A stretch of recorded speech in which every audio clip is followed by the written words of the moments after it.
श्री हरिवंश महाराज जी, गुरुदेव भगवान, अगर अपने अधिकार के लिए अपने निजी जनों से ही लड़ना पड़े और हमारे मन में उनके प्रति कोई रोष उत्पन्न हो तो क्या इससे राधा नाम रूपी धन में हानि होगी?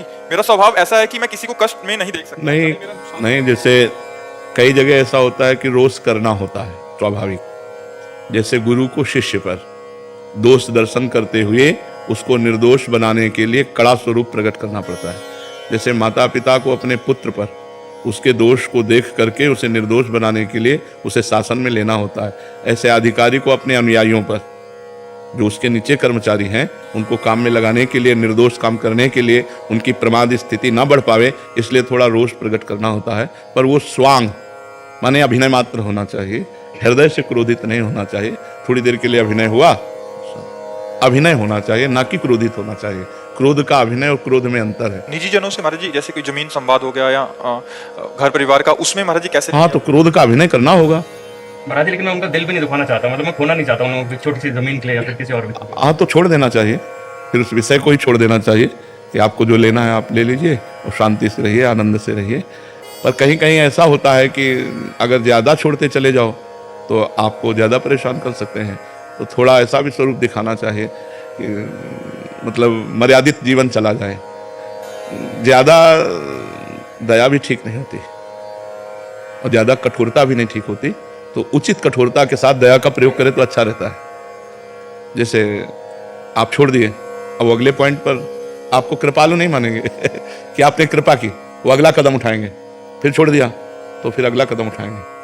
और जब पहले ही कदम पर न्यायपूर्वक आप अपनी संपत्ति को ले सकते हैं, जैसे पांडवों ने कहा यद्यपि एक छत्र राज्य मुझे मिलना चाहिए, क्योंकि शर्त थी 12 वर्ष का वनवास और 1 वर्ष का अज्ञातवास पूरा होने पर पूरा चक्रवर्ती सम्राट पद आपको दे दिया जाएगा, तो हमें पूरा राज्य मिलना चाहिए। लेकिन यदि आप नहीं देना चाहते हैं तो हम बिना युद्ध किए राजी हैं, आप आधा राज्य दे दीजिए।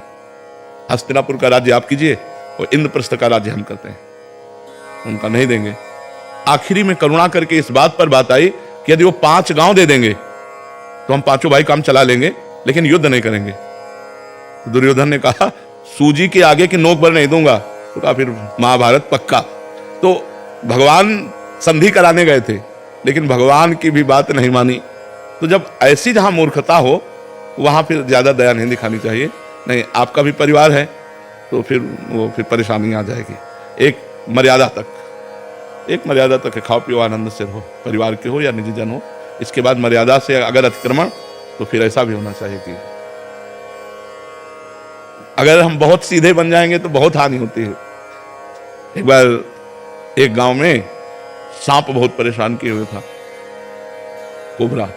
नारद जी निकले तो लोगों ने प्रार्थना की। तो नारद जी तो सर्वज्ञ हैं, सब भाषाओं का ज्ञान है। उन्होंने सांप से कहा आज के बाद इस गांव के किसी भी व्यक्ति को काटोगे नहीं। आज्ञा मान ली नारद जी की। तो 2 दिन बाद लौट के आए तो सांप घायल पड़ा था। तो उन्होंने कहा तुम्हारी ये दशा कैसे हुई? बोले आपने करवाई। बोले क्यों? बोले आपने कहा काटना नहीं, तो जो आया ईंटा मार के चला जाता है। बोले फुसकारने को थोड़ी मना किया था, काटो मती, फुसकार मारो लंबी, तो बस काटो मती, फुसकार मारो फुसकार नहीं मारोगे तो तुम्हें घायल कर देंगे लोग। हाँ, फुसकार है, अगला कदम नहीं, तो बस फिर ठीक हो जाएगा। फुसकार की जरूरत होती है।